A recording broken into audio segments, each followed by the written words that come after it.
Olá, pessoal do Resumo Popcorn. Imagina acordar numa manhã comum, olhar pela janela e perceber que a sua casa virou uma prisão. Portas não abrem, janelas não quebram, ninguém consegue sair. E lá fora, uma chuva interminável parece esconder alguma coisa observando cada movimento. Essa é a premissa de A Última Casa, novo suspense de ficção científica da Netflix, dirigido por Louis Leterrier, com Wagner Moura e Greta Lee, no centro de uma história que mistura sobrevivência, paranoia e drama familiar.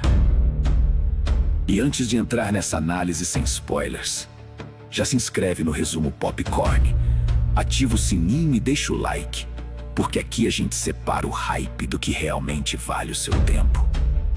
A Última Casa funciona melhor quando entende que o verdadeiro terror não está necessariamente do lado de fora. A ameaça mais interessante é a transformação daquele ambiente doméstico. A casa, que deveria representar segurança, rotina e proteção, passa pouco a pouco a significar confinamento. Jason e Anne Delgado estão presos com os filhos, Ruth e Graham, e precisam descobrir como sobreviver quando os recursos começam a desaparecer e nenhuma explicação chega. O roteiro de Matthew Robinson aposta primeiro em problemas concretos, como conseguir água, como produzir comida, como manter uma família emocionalmente estável quando dias viram semanas, meses e depois anos. Essa abordagem dá ao filme sua parte mais convincente, a criatividade na maneira como a família reaproveita objetos, improvisa sistemas e transforma a própria residência numa espécie de máquina de sobrevivência. O uso da chaminé, por exemplo, vira uma das soluções mais interessantes do longa. Louis Leterrier, conhecido por trabalhos muito mais expansivos, escolhe aqui um espaço limitado e explora bem a sensação de claustrofobia.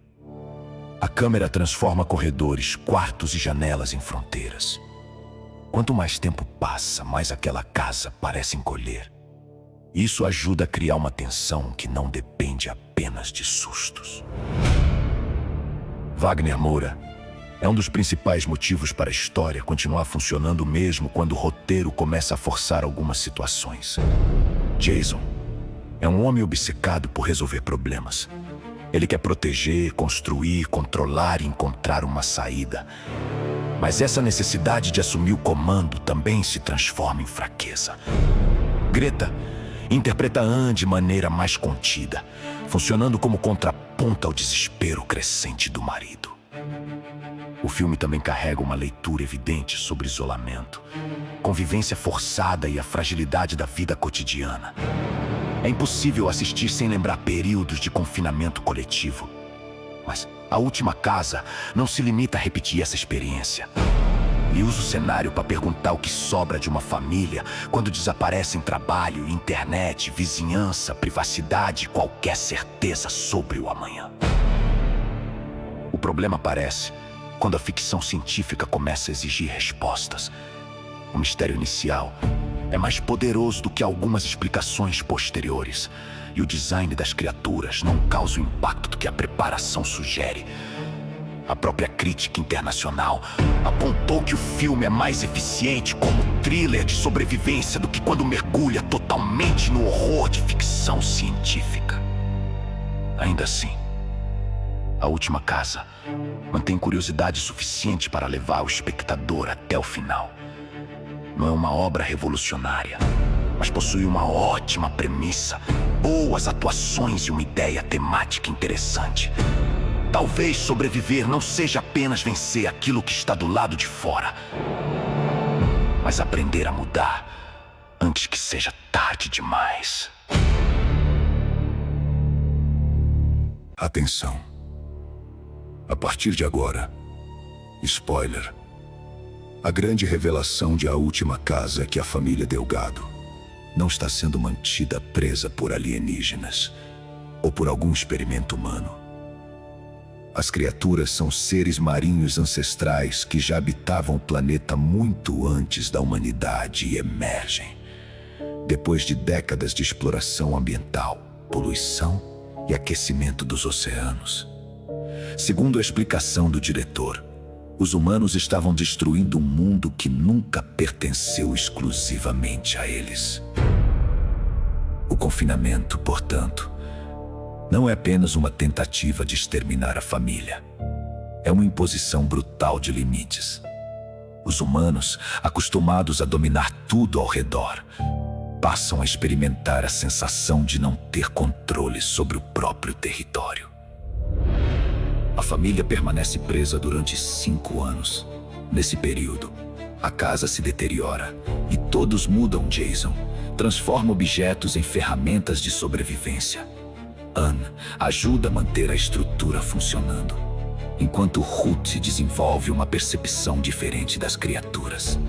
Ela suspeita que pelo menos uma delas não quer simplesmente atacá-los. O ponto decisivo acontece quando uma criatura invade a casa e a água salgada contamina os recursos da família. O solo usado para cultivar alimentos é destruído. A água potável fica comprometida e permanecer ali deixa de ser uma opção. Jason então prepara uma armadilha. O plano funciona e ele finalmente tem diante de si aquilo que passou anos enxergando como inimigo. Só que Ruth pede para o pai não matar o ser. Esse momento é a chave do filme. Jason passou a história inteira acreditando que proteger sua família significava controlar e eliminar ameaças. Quando decide abaixar a arma e confiar na filha, rompe esse padrão. A criatura responde, abrindo a porta da casa e permitindo que os Delgados finalmente saiam. É uma resolução bonita em conceito, embora simples depois de tanta construção de mistério. A mensagem é direta. A violência não quebra o ciclo, a capacidade de coexistir quebra. O longa troca uma grande explicação científica por uma conclusão moral sobre convivência entre humanidade e natureza. Quando a família sai, encontra um cenário inundado, a casa desaba, as criaturas desaparecem no buraco deixado no terreno e surge a indicação de dia 1, marcando um verdadeiro recomeço. Os Delgados seguem adiante num barco batizado de Cassidy, em homenagem ao cachorro que morreu durante o confinamento. Ruth usa um rádio para procurar sobreviventes e uma voz responde: "Hello?", confirmando que existe pelo menos mais alguém lá fora. A identidade dessa voz permanece em segredo.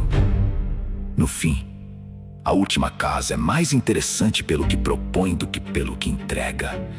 Os 2 primeiros atos constroem um suspense eficiente, enquanto o terceiro simplifica perguntas que pareciam caminhar para algo mais complexo.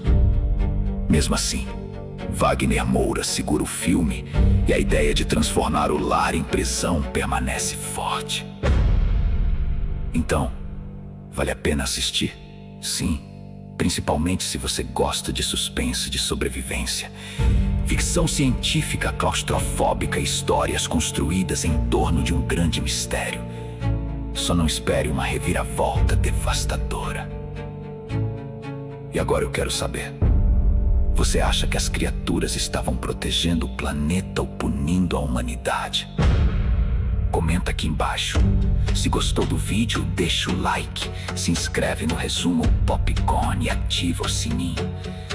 E quando terminar, clica no vídeo que está aparecendo na tela final, porque tem mais análise e review esperando por você aqui no canal.